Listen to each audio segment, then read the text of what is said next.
নমস্কার, আমি পৃথা। সকলকে জানাই ক্যামেলিয়ার কুঞ্জছায়ার তরফ থেকে শুভ শারদীয়ার প্রীতি ও শুভেচ্ছা ও আন্তরিক অভিনন্দন। পুজো শুরু হয়ে গেছে, আর এই পুজো নিয়ে আজকের বিশেষ উপস্থাপনা নবরূপে নবদুর্গা। তাহলে চলুন শুরু করা যাক।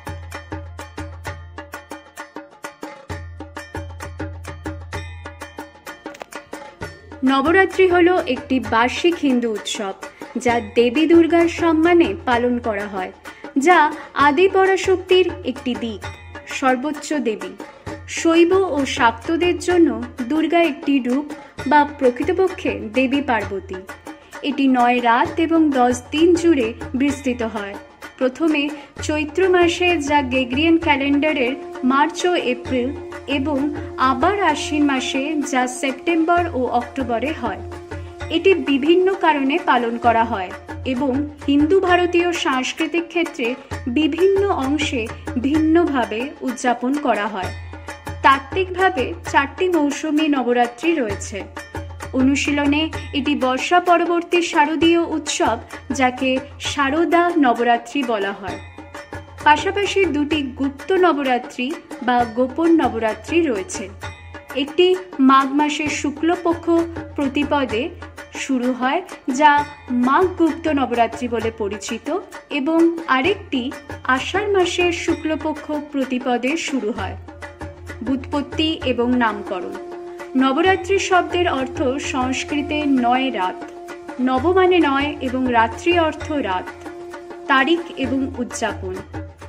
ভারতের পূর্ব এবং উত্তর পূর্ব রাজ্যগুলিতে দুর্গাপূজার নবরাত্রির সমার্থক, যেখানে দেবী দুর্গা মহিষের রাক্ষস মহিষাসুরের বিরুদ্ধে যুদ্ধ করেন এবং ধর্ম পুনরুদ্ধারে সাহায্য করার জন্য বিজয়ী হন।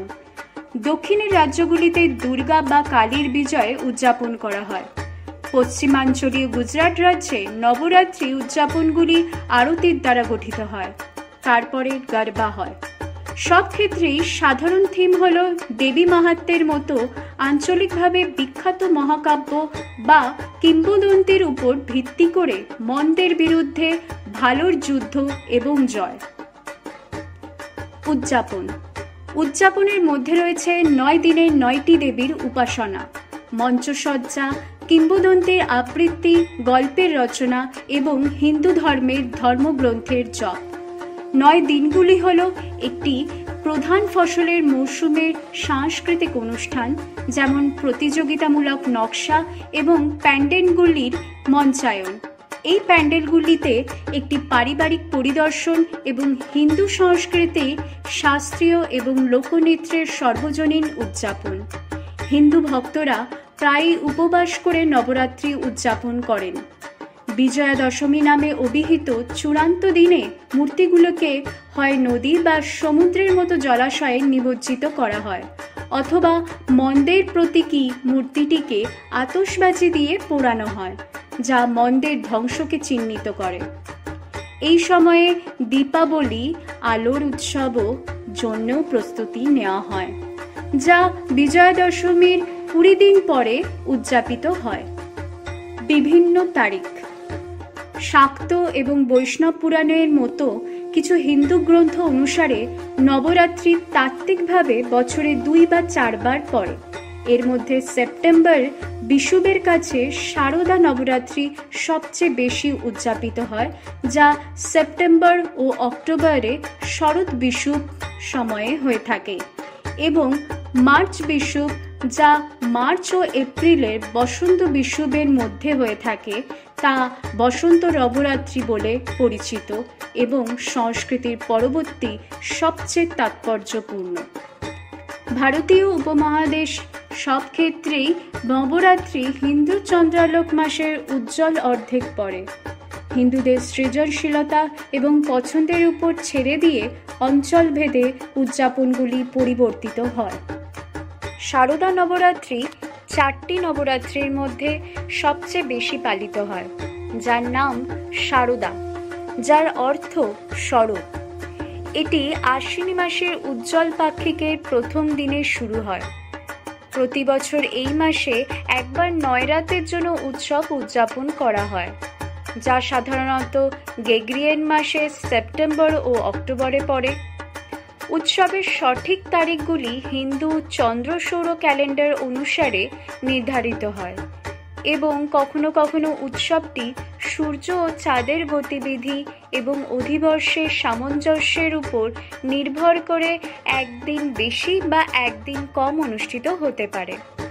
অনেক অঞ্চলে উৎসবটি শরতে ফসল কাটার পরে এবং অন্যগুলিতে ফসল কাটার সময়ে পড়ে।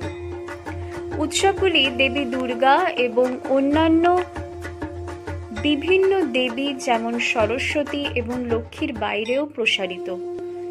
গণেশ, কার্তিক, শিব এবং পার্বতীর মতো দেবী এবং দেবতারা আঞ্চলিকভাবে পূজনীয়। উদাহরণস্বরূপ, নবরাত্রির সময় একটি উল্লেখযোগ্য কথা হিন্দু ঐতিহ্য হল আয়ুধা পূজার মাধ্যমে জ্ঞান, শিক্ষা, সঙ্গীত এবং শিল্পকলার হিন্দু দেবী সরস্বতীর আরাধনা। এই দিনে, যা সাধারণত নবরাত্রির নবম দিনে পড়ে, শান্তি ও জ্ঞান উদযাপন করা হয়। যোদ্ধারা তাদের অস্ত্রকে ধন্যবাদ জানায়, সাজায় এবং পূজা করে, সরস্বতীর কাছে প্রার্থনা করে। সঙ্গীতজ্ঞরা তাদের বাদ্যযন্ত্রের রক্ষণাবেক্ষণ করেন, বাজান এবং প্রার্থনা করেন।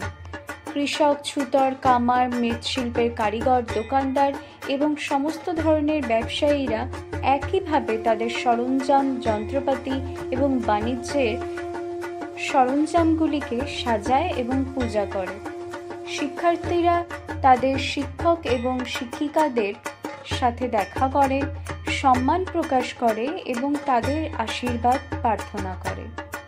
এই ঐতিহ্য দক্ষিণ ভারতে বিশেষভাবে শক্তিশালী, তবে অন্যত্র পালন করা হয়। চৈত্র নবরাত্রি। চৈত্র নবরাত্রি, যাকে বসন্ত নবরাত্রিও বলা হয়, দ্বিতীয় সর্বাধিক উদযাপিত নবরাত্রি। বসন্তের নামানুসারে, যার অর্থ বসন্ত। এটি চৈত্র মাসে, যা মার্চ-এপ্রিলে পালিত হয়ে থাকে। উৎসবটি দেবী দুর্গার প্রতি উৎসর্গিত, যার 9টি রূপ 9 দিনে পূজা করা হয়। শেষ দিনটিও রামানবমী, রামের জন্মদিন। এই কারণে এটিকে কিছু লোক রাম নবরাত্রিও বলে। অনেক অঞ্চলে উৎসবটি বসন্তে ফসল কাটার পরে এবং অন্যগুলিতে ফসল কাটার সময়ে পড়ে। এটি হিন্দু লুনিসোলার ক্যালেন্ডারের প্রথম দিনটিকেও চিহ্নিত করে, যা হিন্দু চন্দ্র নববর্ষ নামেও পরিচিত। বিক্রম সম্বত ক্যালেন্ডার অনুসারে চৈত্র নবরাত্রিকে কাশ্মীরি পণ্ডিতরা নবরেহ, মহারাষ্ট্রে গুড়ি পদোয়া এবং অন্ধ্রপ্রদেশ, তেলেঙ্গানা এবং কর্ণাটকে উগাদি বলে। মাঘ নবরাত্রি। মাঘ নবরাত্রি মাঘ মাসে, যা জানুয়ারি-ফেব্রুয়ারিতে পালিত করা হয়। এই নবরাত্রি গুপ্ত বা গোপন নবরাত্রি নামেও পরিচিত। এই উৎসবের পঞ্চম দিনটি প্রায়ই স্বাধীনভাবে বসন্ত পঞ্চমী বা বসন্ত পঞ্চমী হিসাবে পালন করা হয়। হিন্দু ঐতিহ্যে বসন্তের আনুষ্ঠানিক সূচনা, যেখানে দেবী সরস্বতীকে শিল্পকলা, সঙ্গীত, লেখালেখি এবং ঘুড়ি ওড়ানোর মাধ্যমে শ্রদ্ধা করা হয়। কিছু অঞ্চলে হিন্দুদের প্রেমের দেবতা কামকে সম্মান করা হয়। মাঘ নবরাত্রি আঞ্চলিকভাবে বা ব্যক্তিগতভাবে পালন করা হয়। আষাঢ় নবরাত্রি। আষাঢ় নবরাত্রি, যা গুপ্ত নবরাত্রি নামেও পরিচিত। আষাঢ় নবরাত্রি। আষাঢ় নবরাত্রি, যা গুপ্ত নবরাত্রি নামেও পরিচিত। আষাঢ় মাস, যা জুন আর জুলাই বর্ষা মৌসুমের শুরুতে পালিত হয়। আষাঢ় নবরাত্রি আঞ্চলিকভাবে বা ব্যক্তিগতভাবে পালন করা হয়। নবরূপা দুর্গা। দুর্গা এবং অসুর মহিষাসুরের মধ্যে মন্দের উপর ভালোর বিজয় উদযাপনের জন্য যে বিশিষ্ট যুদ্ধ হয়েছিল, তার সাথে এই উৎসব জড়িত। এটি কেবল ভালো বনাম মন্দের একটি সাধারণ গল্প নয়, এটি প্রতীকবাদ এবং নৈতিক শিক্ষার স্তরে ভরা। এই 9টি দিন শুধুমাত্র দুর্গা এবং তার 9টি অবতার নবদুর্গাকে উৎসর্গ করা হয়। নবদুর্গার সুনির্দিষ্ট রূপগুলি দেবী পুরাণ পাঠের একটি উপধারা এবং দেবী পার্বতীর জীবনের একটি প্রধান বিষয়ের প্রতিনিধি। দেবী কবচ থেকে নেওয়া হয়েছে। প্রতিটি দিন দেবীর একটি অবতারের সাথে যুক্ত।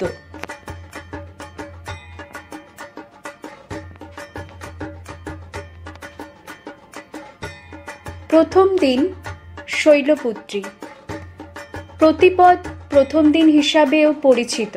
পার্বতীর অবতার শৈলপুত্রী, যাকে পর্বতের কন্যা বলে বা রূপের সাথে যুক্ত করা হয়। এই রূপেই দুর্গাকে হিমাবনের, যা হিমালয়ের অভিভাবক ঈশ্বর ইত্যাদি বলা হয়ে থাকে, তার কন্যা হিসাবে পূজা করা হয়। তাকে ডান হাতে ত্রিশূল এবং বাম হাতে পদ্মফুল নিয়ে ষাঁড় বা নন্দীতে চড়ছেন বলে চিত্রিত করা হয়েছে। শৈলপুত্রীকে মহাকালীর প্রত্যক্ষ অবতার বলে মনে করা হয়। দিনের রং হলো হলুদ, যা কর্ম এবং শক্তিকে চিত্রিত করে। তাকে সতীর পুনর্জন্ম হিসেবেও বিবেচনা করা হয়। সতী, যিনি শিবের প্রথম স্ত্রী, যিনি পরে পার্বতী হিসাবে পুনর্জন্ম গ্রহণ করেন এবং হেমাবতী নামেও পরিচিত তিনি। দ্বিতীয় দিন ব্রহ্মচারিণী। দ্বিতীয়ার দ্বিতীয় দিনে দেবী ব্রহ্মচারিণী, যিনি অবিবাহিত, পার্বতীর আরেক অবতার, যাকে পূজা করা হয়। এই রূপে পার্বতী তার অবিবাহিত স্বয়ং যোগিনী হয়ে ওঠেন।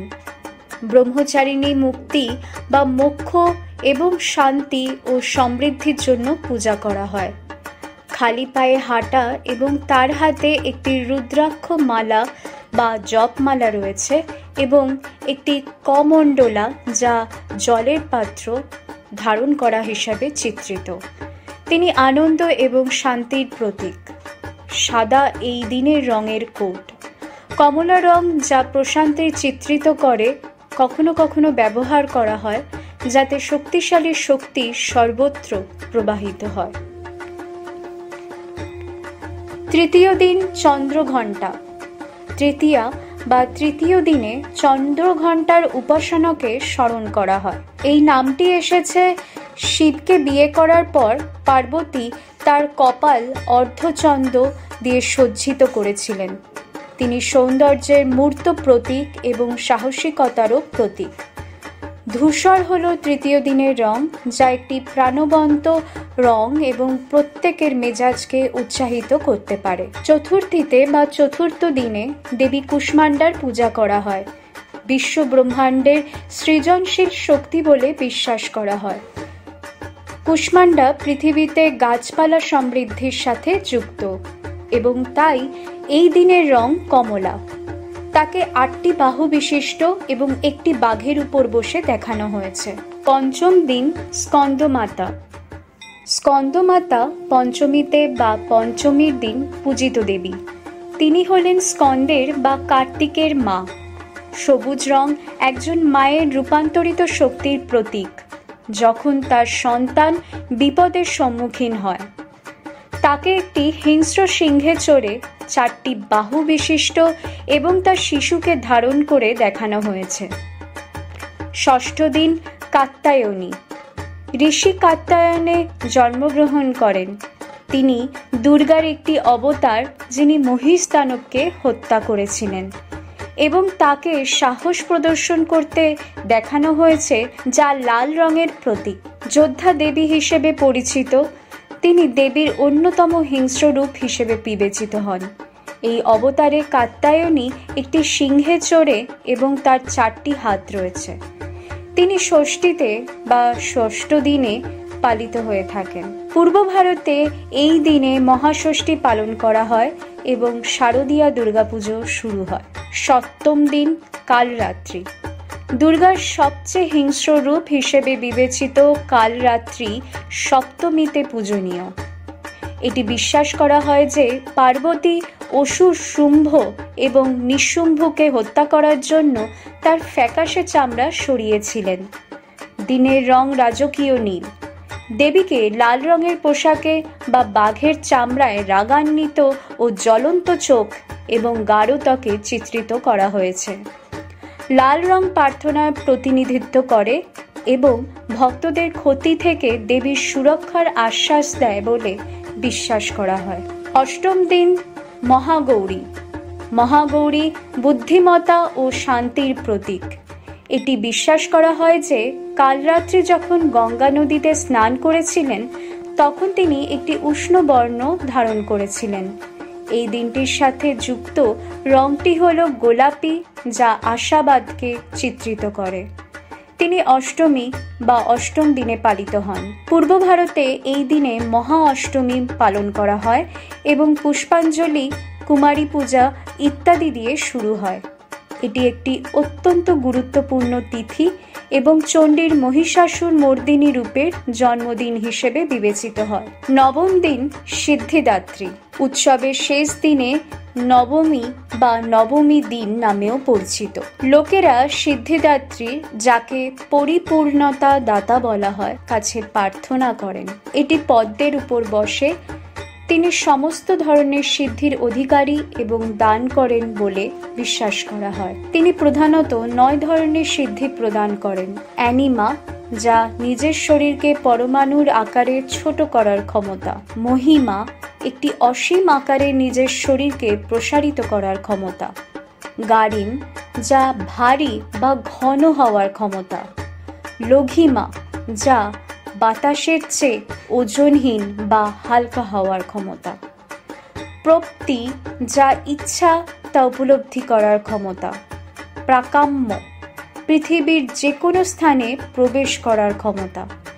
ঈর্ষিত, সমস্ত বস্তুগত উপাদান বা প্রাকৃতিক শক্তিকে নিয়ন্ত্রণ করার ক্ষমতা। এবং ভাস্তিবা, যা কাউকে প্রভাবিত করার ক্ষমতা। এখানে তার 4টি হাত আছে। মহালক্ষ্মী নামেও পরিচিত। দিনের বেগুনি রং প্রকৃতির সৌন্দর্যের প্রতি প্রশংসা করে। সিদ্ধিদাত্রী হলেন পার্বতী, শিবের স্ত্রী। সিদ্ধিদাত্রীকে শিব ও শক্তির অর্ধনারীশ্বর রূপ হিসেবেও দেখানো হয়। এটা বিশ্বাস করা হয় যে শিবের শরীরের এক পাশে সিদ্ধিদাত্রী, তাই তিনি অর্ধনারীশ্বর নামেও পরিচিত। বৈদিক শাস্ত্র অনুসারে এই দেবীর পূজা করে শিব সমস্ত সিদ্ধি লাভ করেছিলেন। ভারতের বেশিরভাগ অংশে আয়ুধ পূজা নামে একটি আচারে হাতিয়ার ও অস্ত্রের পূজা করা হয়। অনেক ব্যবসায়ী এই দিনে তাদের কর্মীদের ছুটি দিয়ে থাকে। দশম দিন দশেরা বা বিজয়া দশমী। বিজয়া দশমী বিভিন্ন কারণে পালন করা হয় এবং ভারতীয় উপমহাদেশের বিভিন্ন অংশে ভিন্নভাবে উদযাপন করা হয়। ভারতের দক্ষিণ, পূর্ব, উত্তর পূর্ব এবং কিছু উত্তরাঞ্চলীয় রাজ্যে বিজয়া দশমী দুর্গাপুজোর সমাপ্তি চিহ্নিত করে। ধর্ম পুনরুদ্ধার ও রক্ষা করার জন্য মহিষদানব মহিষাসুরের বিরুদ্ধে দেবী দুর্গার বিজয়কে স্মরণ করে। দশেরা হিন্দু ধর্মে রামের বিজয়কে চিহ্নিত করে, যা ভগবান বিষ্ণুর অবতার 10 মাথাওয়ালা রাক্ষস রাজা রাবণের উপরের জয়কে নির্ধারিত করে একটা ছুটির দিন। উৎসবের নামটি সংস্কৃত শব্দ দশা বা 10 এবং হারা বা পরাজয় থেকে এসেছে।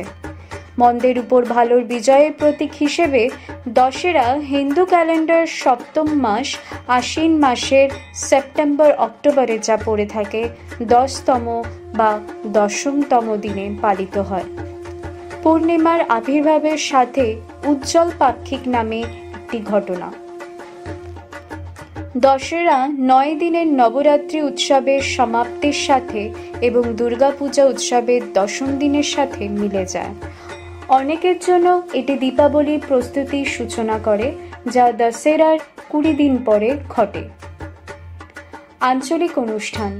ভারত জুড়ে নবরাত্রি বিভিন্ন উপায়ে পালিত হয়। কিছু লোক দুর্গার বিভিন্ন দিককে শ্রদ্ধা করে এবং কিছু লোক উপবাস করে এবং অন্যরা ভোজ করে। চৈত্র নবরাত্রি রামনবমীতে শেষ হয় এবং শারদা নবরাত্রি দুর্গাপূজা এবং বিজয়া দশমীতে শেষ হয়। অতীতে শাক্ত হিন্দুরা বসন্ত বিষুবকে ঘিরে চৈত্র নবরাত্রির সময় দুর্গার উপাখ্যান পাঠ করত। বেশিরভাগ সমসাময়িক হিন্দুদের জন্য এটি হলো শরৎ বিষুবকে ঘিরে নবরাত্রি উদযাপন করা, যা তাদের প্রধান উৎসব হিসেবে পালন করা হয়ে থাকে। বাঙালি হিন্দু এবং ভারতের পূর্ব ও উত্তর পূর্ব রাজ্যের বাইরের শাক্ত হিন্দুদের কাছে নবরাত্রি শব্দটি দেবী যোদ্ধা, দেবীর দিক থেকে দুর্গাপূজাকে বোঝায়। হিন্দু ধর্মের অন্যান্য ঐতিহ্যে নবরাত্রি শব্দটি দুর্গার উদযাপনকে বোঝায়, কিন্তু তার আরও শান্তিপূর্ণ রূপ রয়েছে, যেমন সরস্বতী জ্ঞান, শিক্ষা, সঙ্গীত ও অন্যান্য শিল্পের হিন্দু দেবী হিসেবে পূজিত হয়ে থাকেন। নেপালে নবরাত্রিকে দশেইন বলা হয় এবং এটি একটি প্রধান বার্ষিক স্বদেশ প্রত্যাবর্তন এবং পারিবারিক অনুষ্ঠান, যা টিকা পূজার পাশাপাশি পরিবার ও সম্প্রদায়ের সদস্যদের মধ্যে বয়স্ক ও তরুণদের মধ্যে বন্ধন উদযাপন করে। আজ এই পর্যন্তই। আবার আসবো অন্য গল্প নিয়ে আপনাদের সামনে। ততক্ষণ ভালো থাকুন, সুস্থ থাকুন, আর আমাদের চ্যানেলে যদি নতুন হয়ে থাকেন তাহলে আপনি অবশ্যই আমাদের চ্যানেলটিকে সাবস্ক্রাইব করে পাশে থাকা বেল আইকনটা প্রেস করবেন, যাতে নতুন নতুন ভিডিও আসার সাথে সাথেই সবার আগে আপনার কাছে নোটিফিকেশন চলে যায়।